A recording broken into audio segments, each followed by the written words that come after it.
Welcome to today's Explainer. We're jumping right into a fascinating look at the intense, high-energy rhetoric of massive success. You know, if you've ever listened to elite athletes or those top-tier entrepreneurs, you've probably noticed they operate on a completely different frequency than the rest of us. Well, today, we're actually decoding that frequency. We're going to break it down into a structured psychological framework to understand the real mechanics behind what our source material calls a delusional mindset. So it brings up the ultimate question, doesn't it? What does it truly take to beat the odds and achieve the impossible? I mean, to go from minimum wage to millions, or from a total amateur to a world champion. As we're about to see, the strategies used by the ultra-successful go way, way beyond just simple hard work. We're going to deconstruct a pretty extreme philosophy today, one that dictates exactly how these individuals view the world, their goals, and honestly, themselves. Let's dive in. And that brings us to the core thesis of our source material, which is, admittedly, pretty provocative. The direct advice given is to stay effing delusional. The speakers in our sources make the case that to accomplish genuinely great things, you literally cannot afford to just be realistic. You have to be crazy enough to believe something is absolutely possible before there is a single shred of physical evidence for it. They're normalizing the idea that extreme success requires an equally extreme, almost irrational belief system right out of the gate. All right, Section 1, the power of delusion. You might be wondering, why on earth do these high achievers advocate for visualizing success long before it even exists? Well, consider this staggering number, $15 million. That is exactly what one single business consultant from our source reported making in just 1 year. When you're aiming for those top 1% outcomes, the sources argue that playing it safe is actually a massive liability. The physical reality of success is actually the very last step in the whole process. The first step, that happens entirely in your imagination. So, how do you actually acquire this kind of mindset? Let's get into Section 2, reprogramming your subconscious. The speakers point to some highly specific psychological mechanics here, like the theta state. This is that brief, kind of hypnotic window right before you drift off to sleep. During this time, your conscious mind powers down, but your subconscious, it is actively recording. The source argues that your brain literally cannot distinguish between a real outside event and something you vividly imagine. That means it downloads your imagined success as actual reality. Feed your brain images of success during this theta state and it accepts them as absolute fact. Let's actually put this into practice right now to prove exactly how your mental focus dictates your reality. I want you to do an exercise directly from our source. Wherever you are sitting right now, look around the room and actively notice everything you can see that is brown. Seriously, scan the room. Find the brown furniture, the shadows, the floor, fixate on it. Okay, now close your eyes. No peeking. Tell me, what did you just see that was red? If you're like most people, you're probably drawing a total blank right now, or you saw very little. Why? Because you weren't looking for it. You were completely focused on brown. The source uses this to demonstrate a profoundly important point. We completely miss the things we aren't focused on, even when they are literally right in front of our faces.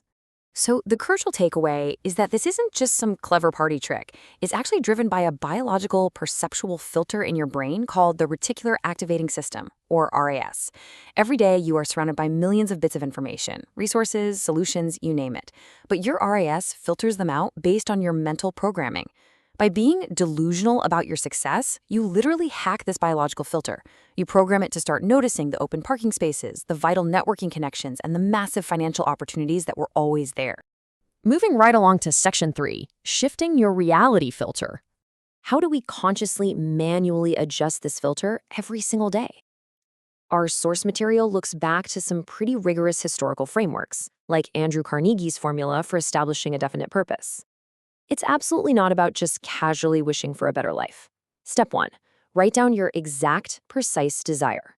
Step 2, write down exactly what you intend to give in return, because hey, nothing comes for free. Step 3, memorize these statements and repeat them at least a dozen times daily. It's all about creating an obsession that your brain simply cannot ignore.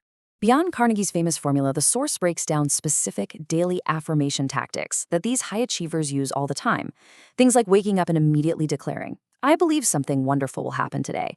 Or writing down your massive, audacious goals in the present tense, like, I am so happy now that I earn X amount. They even suggest looking directly into a mirror to affirm your own self-worth. Now, the source fully acknowledges this might sound a little corny at first, but they argue that relentless repetition eventually forces your subconscious to buy in, which inevitably forces you to take real-world actions that confirm those beliefs. All of this daily repetition builds into what the source calls the sequence of destiny. It's a chronological chain reaction. It starts purely in the mind with your thoughts.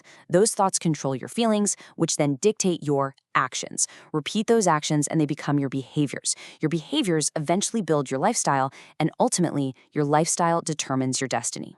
If you want to change the end result, you can't just slap a Band-Aid on the action phase. You have to trace it all the way back up to that initial thought.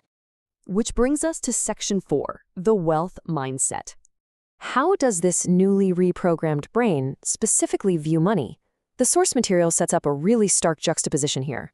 On one side, you have the poor or middle-class mindset, which is heavily focused on lack, fear, and exchanging finite time for money. On the other side, the wealth mindset, focused entirely on abundance, using sheer creativity to build systems that pay for their desires. They make the bold argument that both broke people and wealthy people are entirely self-made, simply by whichever paradigm they choose to adopt. To further explain this wealth mindset, the source offers this stark, brilliant metaphor. Money is like oxygen. I mean, think about it. You aren't actively thinking about breathing right now, because oxygen is perfectly abundant in the room you're in. But the second someone chokes you, it is literally the only thing you can think about. The source argues that when you lack money, it completely dominates your focus in a negative way. You constantly obsess over what you can't do. Wealth, therefore, isn't just about hoarding pieces of paper. It's a vital medium of exchange that gives you ultimate control over your calendar and your choices in life. And to prove that this level of abundance isn't just some fairy tale, the source drops this massive shock value statistic: 1,700. That is the estimated number of brand new millionaires created every single day. The speakers use this number to emphatically prove that success is statistically abundant.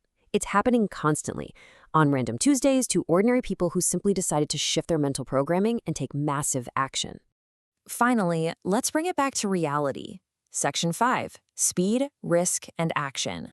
We absolutely have to bring all this psychology back down to earth because, let's be real, a reprogrammed mindset means absolutely nothing without relentless execution. The source shares this powerful anecdote from a highly successful investor named Bill Perkins.